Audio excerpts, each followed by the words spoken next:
जरा सोचिए, दुनिया की सबसे ताकतवर सुपर पावर और उसके सामने खड़ा एक देश जो उसकी अर्थव्यवस्था को पलक झपकते हिला सकता है। एक ऐसा देश जिसके पास है वो खजाने जो आपके फोन से लेकर फाइटर जेट तक की धड़कन है। और दुनिया के सबसे बड़े नेता डोनाल्ड ट्रंप चाहते हुए भी उस पर भारी वार नहीं कर पा रहे। आज हम आपको ले चलेंगे इस हाई स्टेक्स ट्रेड वॉर के अंदर, बताएंगे क्यों ट्रंप चीन पर टैरिफ का परमाणु बटन दबाने से रुक गए और क्यों NVIDIA और AMD जैसी टेक की दिग्गज कंपनी अपने मुनाफे का मोटा हिस्सा खुद अपनी सरकार को देने पर मजबूर हो गई। ट्रंप की मजबूरी का एक्सपोज। कहानी शुरू होती है रेयर अर्थ मिनरल से, दुनिया के सबसे कीमती खनिज जिससे बनते इलेक्ट्रिक कार के motor, missile guidance system, mobile के चिप, यहाँ तक कि आपकी लैपटॉप की बैटरी।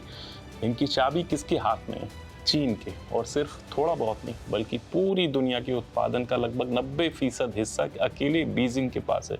अमेरिका अपनी रेयर अर्थ की 70% जरूरत चीन से पूरी करता है। अप्रैल 2025 में जब ट्रंप ने टैरिफ बढ़ाने की तैयारी की, चीन ने 7 हैवी रेयर अर्थ जैसे डिस्पोर्सियम, टर्बियम के निर्यात पर सख्त नियंत्रण लगा दिया। मई में रेयर अर्थ मैग्नेट्स का चीन से निर्यात साल दर साल 74% गिरा। अमेरिका को भेजी जाने वाली सप्लाई में 93% की कमी आ गई। नतीजा, अमेरिकी डिफेंस सेक्टर, ऑटोमोबाइल और इलेक्ट्रॉनिक्स इंडस्ट्री में हड़कंप। यानी चीन ने सीधे अमेरिका की सप्लाई चेन और डिफेंस के दिल पर वार कर दिया।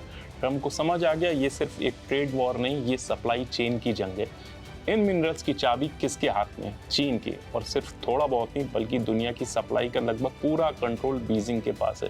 ट्रंप ने सोचा भारी टैरिफ से चीन को दबाया जाएगा, लेकिन चीन ने चाल उल्टी चली। रेयर अर्थ का निर्यात कम कर दिया और ये सीधा वार था अमेरिका के दिल पर, उनकी सप्लाई चेन और डिफेंस सेक्टर पर। महंगाई का डर और चुनावी समीकरण। अब आप सोचिए, अगर ट्रंप टैरिफ लगा देते तो चीन आने वाला हर प्रोडक्ट महंगा कर देते।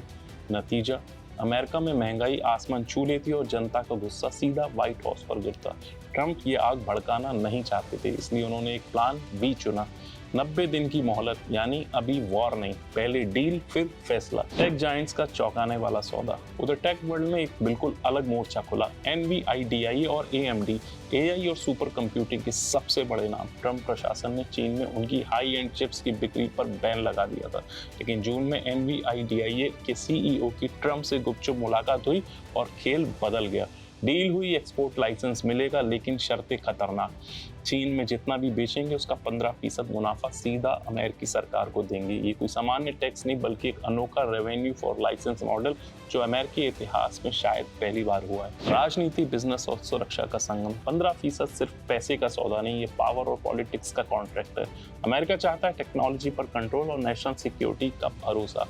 कंपनियां चाहती है दुनिया के सबसे बड़े मार्केट यानी चीन में पैर जमाए रखना, और चीन वो इस पूरे खेल का की होल्डर है, चाहे रेयर अर्थ हो या मैन्युफैक्चरिंग का साम्राज्य। एक तरफ ट्रंप का टैरिफ पर ब्रेक लगाना, दूसरी तरफ कंपनियों का 15% डील मान लेना। दोनों का मतलब एक ही है, दुनिया की सबसे बड़ी सुपर पावर भी चीन से पूरी तरह आज़ाद नहीं है।